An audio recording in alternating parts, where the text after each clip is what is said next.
Reality. We all have to live in it. It's made of real things like trees and staplers and washing up. All very useful, but also just a tiny bit boring. Which is why the world needs surrealism. So, what is surrealism? Surrealism is an art movement started by French writer André Breton back in the 1920s. He was interested in things like dreams, fantasies, and thoughts in our minds that we don't even know we're having.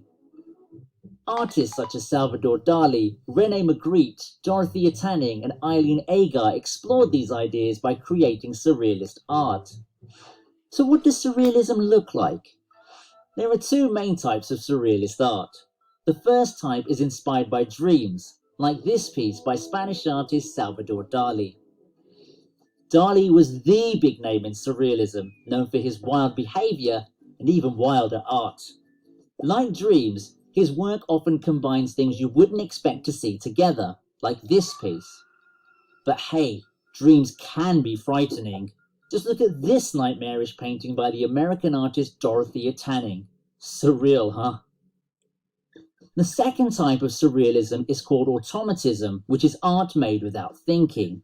So if you've ever doodled whilst daydreaming, I hate to break it to you, but you're a surrealist. Check out this playful piece of automatism by the Spanish artist Jean Miro. Is this the sort of thing you doodle? How did people react to surrealism? The surrealists were brilliant at promoting their work, Dali especially, who wowed the huge crowds at their London exhibition by showing up in full diving gear. But most critics gave the show absolutely rubbish reviews.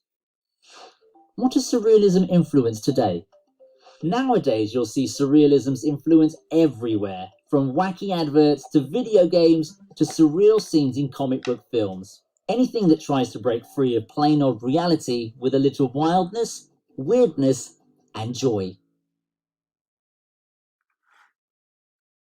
So we're going to talk a little bit more about what Surrealism is and look at a couple of more artists. Surrealism was a 20th century avant-garde movement in culture and art. It was very new and experimental. It sought to release the creative potential of the unconscious mind and unlock the power of imagination. And in doing this, they created a lot of juxtaposition where two things that don't make sense together were near each other. So if you look at this picture of this little girl, instead of blowing bubbles, you can see the planets are in line with where her bubbles would be. She's also sitting on the moon. And then if you look at this picture here, these people are in what looks like a desert or looking at some mountains, but over the horizon there's the black sky with the earth. But aren't they supposed to already be on Earth? And was this picture taken in the daytime? Why is this black? So it's just very odd. Some characteristics are absurdity or humor, scale, so things being odd sizes, like these children riding turtles in the middle of these skyscrapers, which doesn't make any sense. Chaos, as you can see this one here, there's a lot going on. It's very chaotic. Juxtaposition, again, irrationality, it doesn't make sense or it's not logical like this lady here. Fantasy, dreams, fears, symbols. So here's some famous real artists. As you saw, Dali, he was a very interesting man, and he created this famous painting of the melting clock. Another famous artist was Frida Kahlo. She was a sickly woman, and so she painted from her bed a lot. And so you can see she just has some interesting art, some of which does not make sense or go together. Renee Magritte. As you can see, this canvas has the background continuing, so it kind of looks like more like a window instead of a painting. Same thing here. He uses the illusion of space by using a variety of size. What's strange about this picture? As you can see, the person looking in the mirror, his reflection is not looking back at him, but away from him. Here's some other artists and some of their works.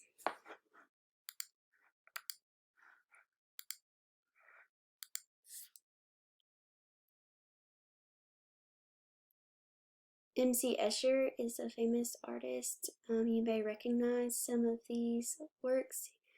He worked a lot with tessellations and made them look like they were coming to life.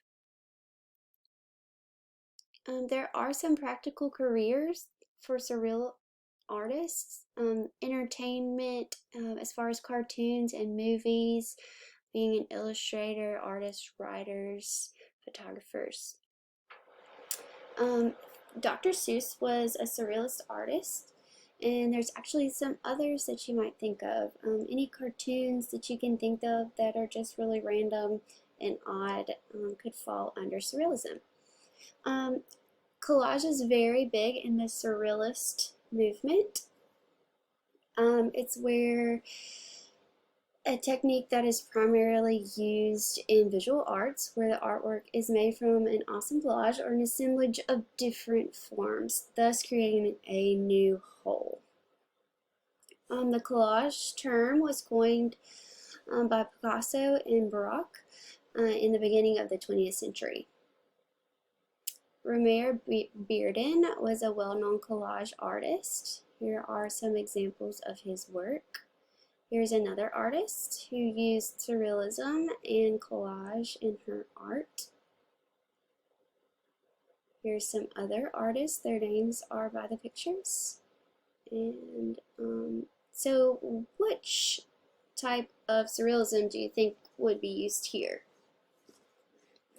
There's definitely some scale, some juxtaposition of these black and white images with these colored images and these random plants growing everywhere.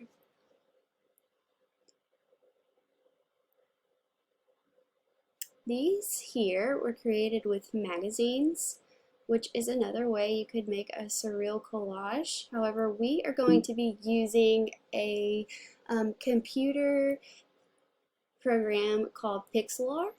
Pixlr is a website where you do graphic design and edit photos and different things like that. And so we will be going over that. So what I would like for you to do is to go on Google or go search through some magazines or take some photos of some images that you find interesting.